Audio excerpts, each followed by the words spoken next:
la magie des perles de culture, quand la nature rencontre le savoir-faire. Des profondeurs de nos océans à la surface miroitante d'un lagon, la nature ne cesse de nous émerveiller. Aujourd'hui, nous voyageons au cœur du monde secret de la perliculture, un fascinant mélange d'art naturel et d'ingéniosité humaine. Pendant des siècles, ces gemmes lumineuses ont orné les couronnes et paré le cou des rois et des reines, leur attrait captivant les civilisations du monde entier. Rejoignez-moi pour explorer le processus complexe de création de ces trésors et découvrir la délicate danse entre la magie de la nature et les mains expertes qui la guident. Le choix de l'hôte, le mollusque perlier. Notre histoire commence avec une créature humble, l'huître perlière, et plus précisément l'espèce Pinctada. Ces mollusques remarquables, soigneusement cultivés dans des eaux cristallines, servent de berceau vivant aux perles que nous chérissons. Imaginez, si vous le voulez bien, de vastes fermes sous-marines où des rangées entières de ces créatures délicates prospèrent dans des environnements soigneusement contrôlés, leur bien-être étant primordial pour la réussite de ce processus délicat.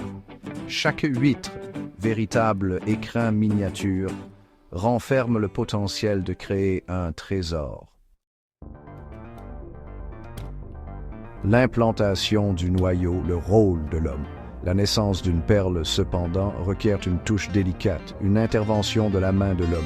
Cette intervention, un processus appelé greffage, consiste à insérer délicatement un minuscule morceau de tissu du manteau, un catalyseur, dans l'huître. À côté de cela, un nucléus parfaitement sphérique, souvent fabriqué à partir de la coquille d'un autre mollusque, est délicatement placé. Imaginez la précision requise, l'habileté chirurgicale pour s'assurer que l'huître accepte ces corps étrangers, les adoptant au lieu de les rejeter. La sécrétion de la nacre, le miracle biologique. Et maintenant, la vraie magie commence.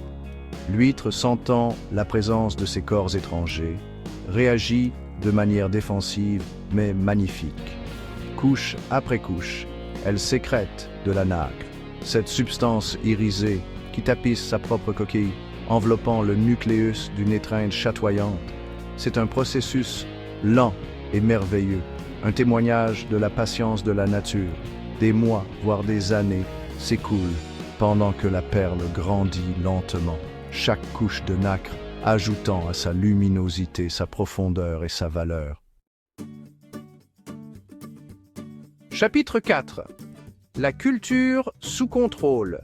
Surveiller la croissance. Tout au long de cette période de croissance, les huîtres sont nourries et protégées. Suspendues dans la colonne d'eau, elles pendent dans des paniers, ou à des lignes, leurs moindres besoins étant méticuleusement satisfaits. Des perliculteurs expérimentés, gardiens de ces trésors sous-marins, surveillant leur santé, s'assurant qu'elles restent à l'abri des parasites et des prédateurs. L'eau elle-même, élément crucial dans cette danse délicate, est constamment surveillée, sa température, sa salinité et sa pureté étant maintenues afin de fournir les conditions idéales à la production de nacre.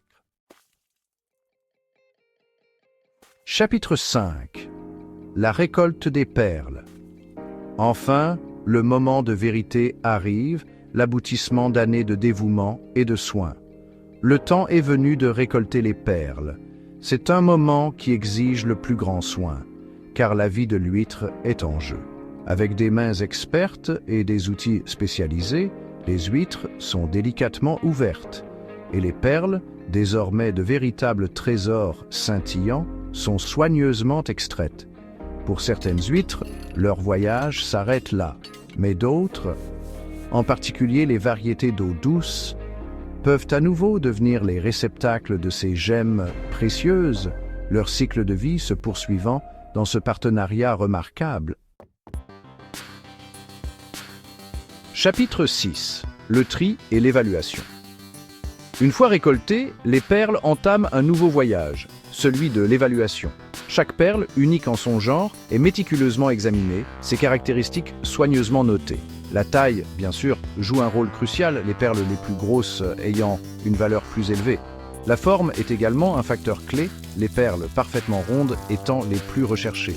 Mais au-delà de ces caractéristiques quantifiables, se trouve l'attrait du lustre de la perle, l'éclat de sa surface et la profondeur captivante de sa couleur. Chapitre 7. Les finitions, mettre en valeur la perle. Du banc d'huître à l'atelier du joaillier, le voyage d'une perle témoigne du pouvoir transformateur de la nature et de l'art de l'homme. Certaines perles, considérées comme parfaites à l'état naturel, ne nécessitent que peu d'intervention, leur beauté parlant d'elle-même. D'autres subissent de subtiles améliorations, leurs couleurs intensifiées, leur lustre magnifié.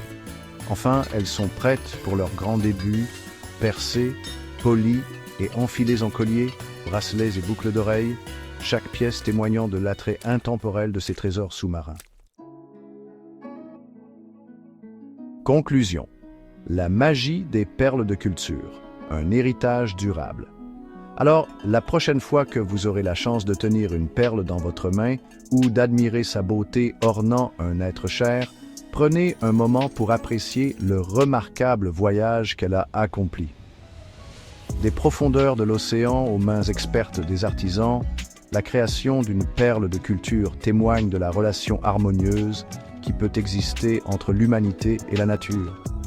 En tant que gardien de cette planète, il est de notre responsabilité de veiller à la préservation de ce fragile équilibre, afin que les générations futures puissent continuer à s'émerveiller de la magie des perles.